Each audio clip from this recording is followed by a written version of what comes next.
Good afternoon, everyone. My name is Smriti, and today I'll be presenting on emotional intelligence in action for our course Foundation of Leadership. So today we will look at a few AI models and tools like the Young's and Law AI scale and see how they can help leaders put this into practice.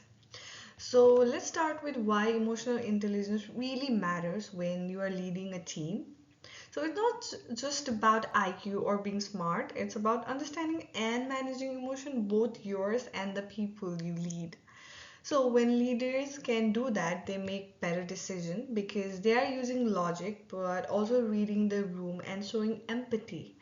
It helps build stronger teams where there's trust and real collaboration.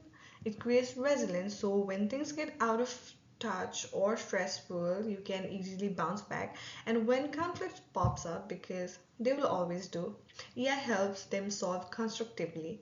So, in the end, all of this leads to organizational success, better morale, higher engagement, and more productivity.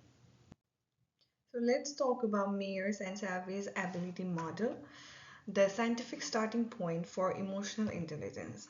It's a research based and avoids self report bias, but it can feel a bit academic for day to day leadership. Still, it's the base for most of the AI models. So, it has four simple steps, that is, notice emotion, use them to guide thinking, understand why they are there, and manage them calmly. So let's picture a leader walking into a very tense room. They sense the mood, adjust how they speak, understand the stress, and help the team settle. So that is the base for Mayer's and Salve's ability model. Now let's talk about Gorman's mixed model. So the probably the most famous EI framework for leaders. So, unlike Mayer's and Savvy's scientific approach, this one blends emotional skills with personality traits and social abilities. It's measured with self report and 360-degree feedback, so it's about how you and others see your emotional impact. So, what's the big win? It's practicality. It's everywhere in leadership development because it links directly to performance. The trade off, however, is that it leans on self perception, so bias could sneak in. So it's basically built on five blocks, that is, self awareness, self regulation, motivation, empathy, and social skill. So let's imagine a leader in a very heated meeting. They notice their frustration, which is a form of self awareness. Then they take a long deep breath before reacting, which is their self regulation. And then lean into empathy to keep the room calm and productive and guide every one of them step by step. So this shows the last three components motivation, empathy, and social skill. So that is the summary of this Goldman mixed model. So here's the thing. The ability model and the mixed model may start from different places. The ability model treats EI like a mental scale, while the mixed model adds personality and social abilities into the mix.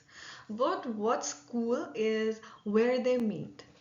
Both push for self awareness and self regulation, knowing your emotion, managing them well, both help leaders and teams grow, adapt, and build trust. So, both can be developed over time with the right training and feedback. So, even if the starting point is different, the goal of both the models is the same, which is better leadership and stronger relationship. So we just compared the ability and mixed model of emotional intelligence. Now let's look at how we can actually measure AI in real workplaces. One practical tool is Young and Law Emotional Intelligence Scale. It builds on Mayer and Salve's ability model, but it just makes it simpler and faster to use on teams and leaders. The four key skill that it measures is self-emotion appraisal, which means understanding your feelings and recognizing them.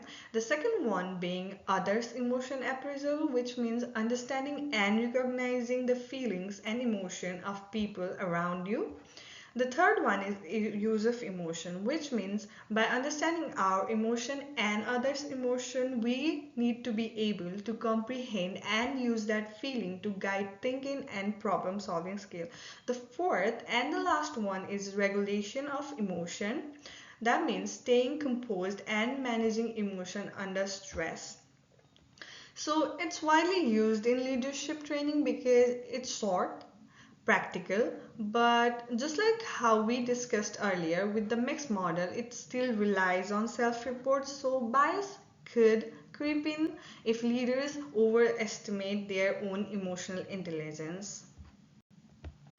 So, when it comes to assessing emotional intelligence, here's what really stands out. First, the strength. Tools like this work really well across different cultures and are super quick to use. They are actually great at predicting how someone might perform at work. But there's a catch. They are self-reported. So sometimes leader might rate themselves a little too high or a little too low. So it's not always a perfect mirror. Still, these tools are widely used in trainings and research because they give practical, actionable insights leader can actually use to grow and improve themselves. So in the last slide, we saw that EI assessments are helpful but can be biased since people often misjudge themselves. This slide will show how we can fix that.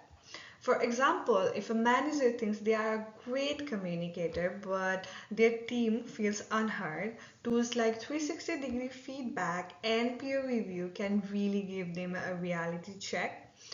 And when there are feedback gaps, leader can create a open feedback culture and implement them by holding regular check-ins. And the third one, if anyone is struggling with self-awareness, I think coaching them and providing them with reflection tool will really help to uncover all the blind spots. And for the entire team, EI group assessment and collaborative activities that involves everyone could strengthen trust and teamwork. And over the time, this will really help to grow a leader and their team together. So, now that we have explored how emotional intelligence can be built and measured, let's see how and why it really matters in the workplace. Here's a real challenge. So, imagine there is a software development team just went through an intense product launch and now are facing burnout. People are exhausted, unmotivated, and teamwork is breaking apart. You can see the ripple effect here.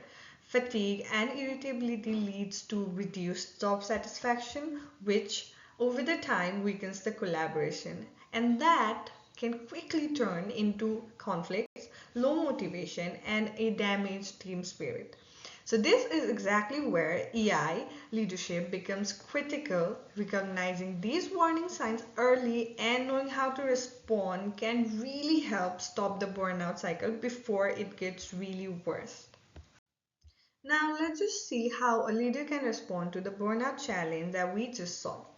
This is where emotional intelligence come alive into action. The first one is self-awareness. The leader needs to notice their own stress before it spills out onto the team.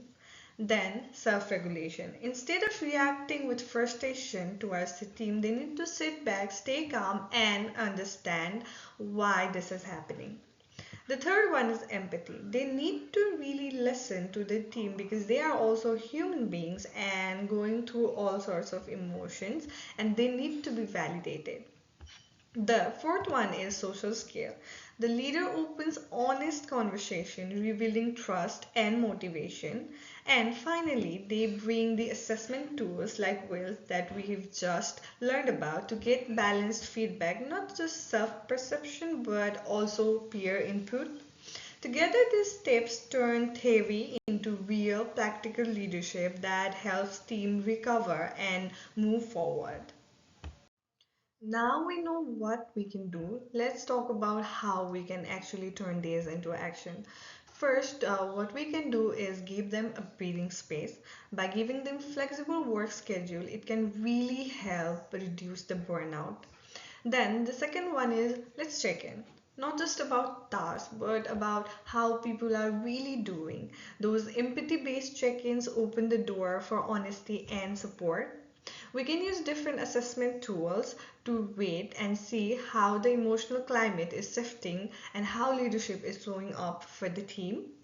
Next, we can bring different kind of mindfulness and stress management workshop for the team so that in cases of any emergency, they know what they can do. And don't forget to celebrate wins. Calling out progress and achievement keeps the motivation and trust alive. These aren't just feel good perks, they are practical moves that help rebuild energy, connection, and resilience. So that's our journey. We explored what emotional intelligence really means, looked at the ability and mix model, checked out different tools, and saw how leaders can turn these ideas into action. Now, my biggest takeaway is simple. Emotional intelligence isn't just a concept, it's a real leadership advantage, and it helps us connect, adapt, and guide teams through change while keeping people engaged and motivated. So, thank you so much for listening and exploring this with me.